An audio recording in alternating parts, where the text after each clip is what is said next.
On va jusqu'à dire que ça reste un défi pour vous. Oui, c'est un grand défi. Alors, quand vous me dites quel est votre bilan, je dis pacification du pays, c'est clair. Je dis même pacification de la ville de Port-au-Prince aussi. Mais solution du problème de Cité Soleil, nous ne trouvons pas encore et je vais expliquer pourquoi. De notre point de vue, organisation des élections, ça marche bien. On aura des élections, on aura des bonnes élections. On va en venir. On aura des bonnes élections. Et en même temps, je dois dire que du point de vue de l'attention internationale sur Haïti, il y a une tâche que les Haïtiens peut-être n'observent pas. Mais moi, je suis l'avocat des Haïtiens. Je suis d'une certaine façon, avec tout le respect pour mon ami, le ministre des Affaires étrangères d'Haïti. Mais moi, je voyage par le monde en disant, occupons-nous de ce pays, appuyons ce pays, développant des initiatives financières pour appuyer, invitons les entrepreneurs haïtiens pour les écouter. Je crois que je fais ce travail et dans ce travail, je crois qu'il y a eu aussi des succès. Où est-ce qu'on a eu des problèmes sérieux? Le désarmement. C'est clair qu'on n'a pas pu avancer au désarmement comme on voudrait. Et la raison est très simple. Si un pays continue à avoir peur, et la peur continue à être installée dans le pays, les gens continuent à garder ces armes. L'armement ici n'est pas... Les Nations Unies ont beaucoup d'expériences en désarmement, mais les expériences de désarmement des Nations Unies sont orientées à des armées irrégulières qui sont confrontées, et alors on doit leur faire signer une paix, et les gens alors jettent leurs fusils et les donnent au casque bleu. Ou bien les guérillas dans l'Amérique centrale, qui finalement signent aussi un accord avec le gouvernement, et ils décident de se désarmer. Ici, l'armement est individuel. On parle à des individus qui ont des armes, ou bien à des petits groupes. C'est beaucoup plus difficile de travailler ça, parce que c'est lié directement aux conditions sociales dans lesquelles ces gens vivent.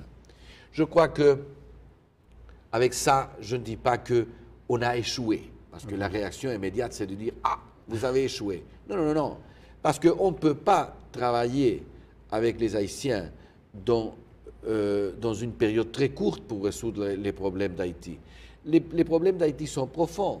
Ce type de problème, comme le désarmement, a besoin de plus de temps.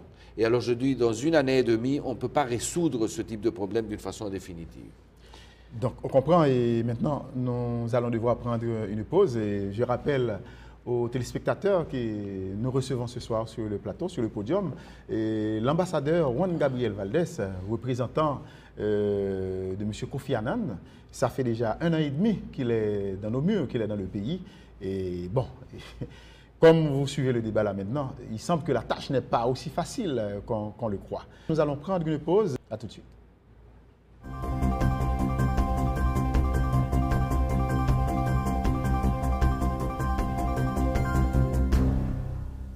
Mesdames et messieurs, une fois encore, vous êtes branchés Télé Guinée, la chaîne 18, vous suivez l'émission Espace Politique. Nous recevons ce soir l'ambassadeur Juan Gabriel Valdés, qui est dans le pays depuis tantôt 1 an et demi. Monsieur Valdés, on parlait de Cité Soleil. Il semble qu'il y a des personnes, ou du moins des secteurs, qui aimeraient voir qu'on aille à Cité Soleil et faire disparaître tous les bandits. Et bon, pourquoi pas effacer Cité Soleil? Est-ce qu'à votre avis, Cité Soleil représente vraiment, dans la situation actuelle, le vrai problème du pays? Non, je ne dirais pas ça. Je crois que c'est clair qu'un pays et un État démocratique ne peut pas permettre une zone qui est hors droit, une zone qui est hors du contrôle de l'État, de la police, des institutions judiciaires, etc. De ce point de vue, la situation de Cité Soleil est inacceptable. Mais c'est clair que la solution du problème n'est pas une solution militaire.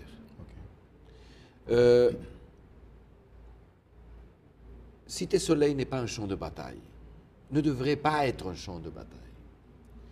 C'est clair qu'il y a des gens, malheureusement, qui trafiquent la drogue, qui tuent des gens, qui violent des femmes, qui font des kidnappings et qui ont construit une vie autour du crime. Je crois que c'est clair que, malheureusement, avec ces gens-là, c'est difficile d'agir sans utiliser une force légitime. Mais la population de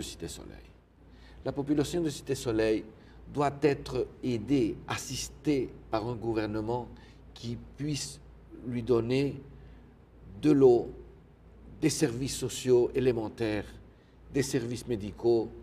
Je crois que, de ce point de vue, notre approche, et c'est une approche des Nations Unies qui n'est pas établie seulement sur mon critère, il est établi sur la base des principes du droit humanitaire, du respect aux droits humains et du travail et de l'expérience des forces de paix. Il n'y a pas de solution militaire pour un problème qui a une nature sociale si évidente.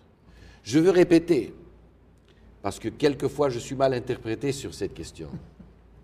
Je ne dis pas que nos forces militaires ne doivent pas utiliser leurs ressources pour confronter des bandits qui commettent chaque jour des crimes contre la population de Cité-Soleil, contre la police et contre nos gens. C'est clair que nous allons, à un certain moment, devoir utiliser la force. Nous allons l'utiliser une fois que nous avons les renseignements nécessaires et nous sommes préparés pour protéger en même temps la population. Mais pas n'importe comment. Mais pas n'importe comment. Nous n'allons pas faire une guerre. Ça, c'est exclu. Ce n'est pas dans les principes des Nations Unies. Alors, vous ne voulez pas de dégâts collatéraux, si je comprends bien. Absolument. Nous devons protéger la population civile et ça, c'est une difficulté énorme à Cité-Soleil. Okay. C'est clair. Si nous n'avons pas agi avant, c'est précisément parce que nous avons dû toujours mettre sur la table la comparaison entre les actions qu'on doit mener contre les bandits, mais aussi les actions qu'on doit mener pour protéger la population civile, les femmes et les enfants. Et je suis extrêmement préoccupé quand j'écoute les rapports de Médecins sans frontières ou de la Croix-Rouge qui nous informent des enfants et des vieillards qui sont blessés par balle. Ce n'est pas une question qui nous laisse indifférents du tout.